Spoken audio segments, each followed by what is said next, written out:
Comrade officers, dear friends, I am glad to welcome you all and congratulate you on a milestone, a truly significant event in your lives. You have successfully completed your studies at military academies, universities of the Ministry of Defense, the Ministry of Emergency Situations, law enforcement agencies and special services. You received the highest marks on your final exams, demonstrated excellent knowledge of special training, and skills in using the most modern equipment. I am confident that such a solid professional base will allow you to solve the most difficult and responsible tasks, to serve Russia and our people with dignity. On this solemn day, we have gathered in the St. George Hall of the Moscow Kremlin. This majestic pantheon of the glory of Russian weapons recalls the legendary battles and heroes of 1812. Serves as an inspiring example of the strength and unbending spirit of many generations of defenders of the fatherland. A new stage of your service begins in the year of the 80th anniversary of the great victory. Today we are also fighting for our future, and participants in the special military operation. All our soldiers are direct heirs of the heroes of the Great Patriotic War, all generations of defenders of thousand-year-old Russia. Always remember that you are continuing the great work of your great-grandfathers, grandfathers, fathers.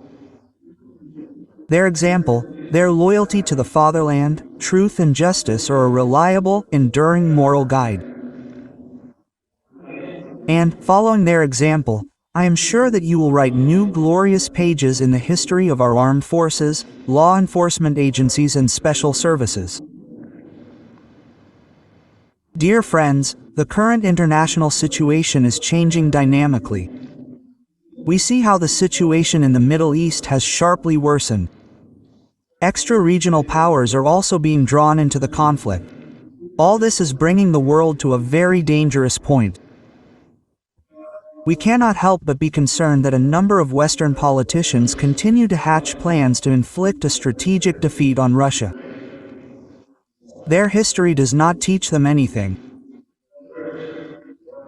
They continue to send weapons and money to today's Kyiv regime, provide military technical and intelligence support, essentially as direct participants in the conflict.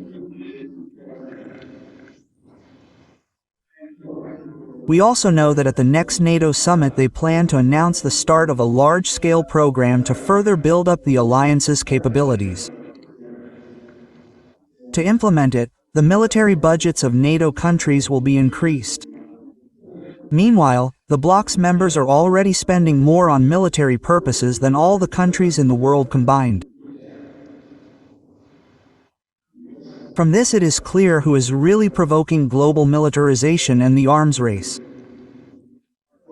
Justifying their plans, the alliance's leadership is once again insisting on some kind of threat from Russia, some kind of threat in our possible invasion of Europe.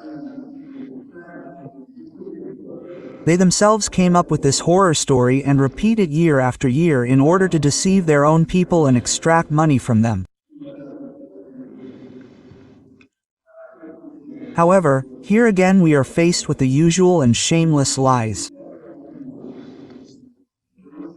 Given the growth of geopolitical tension, we will continue to take adequate measures to strengthen the security of Russia and our allies, develop our armed forces as a guarantee of Russia's sovereign and independent development. An urgent task remains to increase the combat capabilities of all types of armed forces and branches of the armed forces. Thus, in connection with the increased role of unmanned aerial vehicles in modern conflicts, a new branch of the armed forces is being formed, the Troops of Unmanned Systems. This year, we will complete the entire complex of organizational measures to form units and formations of the Moscow and Leningrad military districts. In addition, the Marine brigades will be deployed in divisions. Their striking power and combat capabilities will qualitatively increase. As before, one of the priority areas is the technical modernization of the Army and Navy. First of all, within the framework of the new large-scale and long-term state armament program. We will pay special attention here to our nuclear triad. Thus, modern YARS systems will be delivered to the strategic missile forces. And the aviation component of the strategic nuclear forces will be replenished with modernized Tu-160M missile carriers this year. In addition, serial production of the latest medium-range missile system Orishnik, which has proven itself very well in combat conditions, is being launched. And the Navy will include new ships and submarines equipped with the latest generation of high-precision weapons.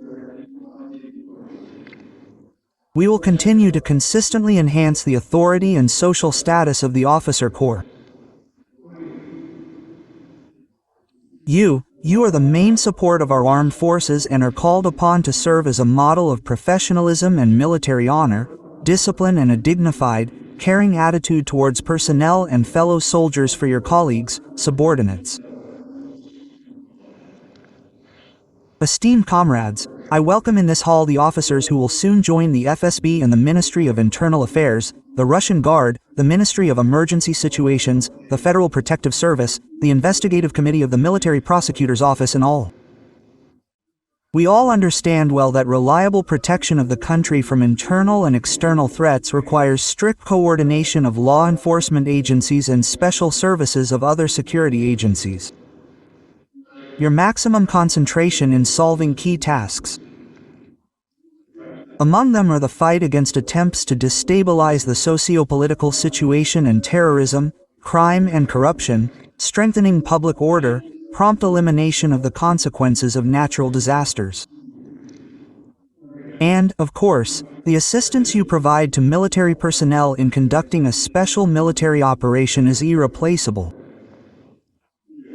I am convinced that you understand the scale and nature of the tasks at hand and will do everything necessary to reliably solve them.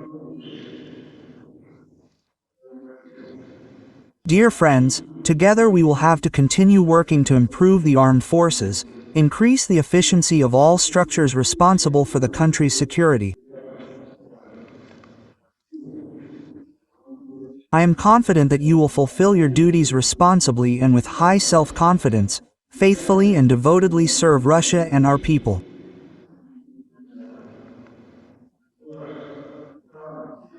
I wish you and all the graduates of 2025 success, health and well-being to your mentors, family and friends. Good luck.